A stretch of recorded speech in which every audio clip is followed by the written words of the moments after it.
Tổng hợp các sĩ kiến tất sát trong cầu cả vạn cân. Một thất điều quy.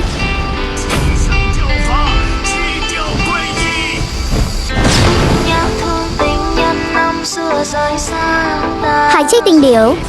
Em nát tan trôi theo áng phủ ban mây trôi. Ba căn môn đoạn đi 4.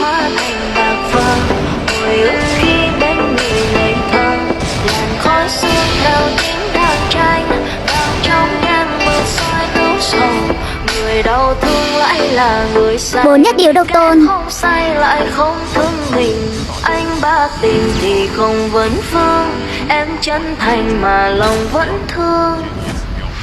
Ngàn lời ông cũng không bằng bàn tay anh giữ em lại. Thuyền người sang bên đó.